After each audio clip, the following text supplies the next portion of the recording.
এওঁক এতিয়া গৰম তেলত পহুৱাই দিয়াগে। প্ৰহৰী এওঁক এতিয়া গৰম তেলত পহুৱাই দিয়াগে। ওই জমৰাজা তানি কিয় আহিলি মই আৰু দুদিনমান খাম না বুলি ভাবিছিলো তই মোক আনিলে চিত্তগু এই স্বৰ্গ সভা কোনে ইমান হুলস্থুল কৰিছে মাতে এওঁৰ নাম হৈছে হেচখচি।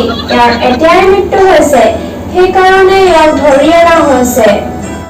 তই মোক আনিলে আৰু মই দুদিনমান জীয়াই থাকিব বিচাৰো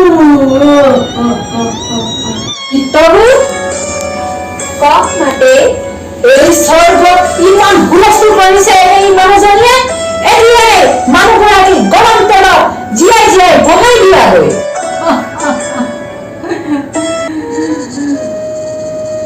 তুমি কোন মই চিনি পোৱা নাই মাতে মই যমৰাজাৰ পত্নী। তেখেতে মানুহৰ বিচাৰ কৰি কৰি ভাগৰি গৈছে, সেইকাৰণে মোক দায়িত্বভাৰ দি তেখেতে ভ্ৰমণ কৰিবলৈ ওলাই গৈছে। মাতে ক্ষমা কৰিবা মাতে মোৰ মানুহজনী বজাৰৰ পৰা ইলিচ মাছ কিনি আনিছিল মাতে মই বনাই থাকোতে জমদূতে মোক ধৰি আনিলে মাতে দুদিনমানৰ কাৰণে মোক এৰি দিয়া মাতে মই ইলিচ মাছটো খাই আহিম আৰু মাতে মই মোবাইলটো ৰিচাৰ্জ আজিয়ে কৰিছিলো মাতে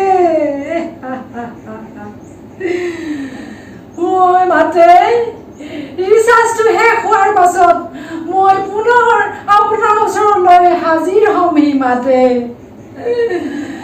মাতে মই ক্ষমা বিচাৰিছো মোক এবাৰ যাবলৈ দিয়া মাতে মোৰ ইলিচ মাছটো খাবলৈ বহুত মন আছে মাতে মোৰ বন্ধুসকলে কমেণ্ট দিব ৰিপ্লাই দিব বুলি আশাৰে বাট চাই থাকিব মাতে মই ৰিচাৰ্জ শেষ হোৱাৰ পিছত আপোনাৰ সন্মুখত মই উপস্থিত হ'ম মাতে মোক দুদিনমানৰ কাৰণে পৃথিৱীলৈ আকৌ যাবলৈ দিয়া মাতে মই কথা এষাৰ ক'ব বিচাৰিছো। কোৱাচোন, কি ক'ব বিচাৰিছা? এওঁ হেনো ঘৰত ইলিচ মাছ বনাইছিলে। যেতিয়া খোৱাৰ সময় হ'ল আমি মৃত্যুদণ্ড দিবলৈ সৰবলৈ লৈ আনিলোঁ। এওঁ হেনো ফেচবুকত কমেণ্ট দিবলৈ আজিয়ে ৰিচাৰ্জ কৰিছিলে, সেইকাৰণে এওঁ কৈছে কি এওঁক দুদিনমানৰ কাৰণলৈ পাতাললৈ পঠিয়াই দিবলৈ কৈছে মাতে।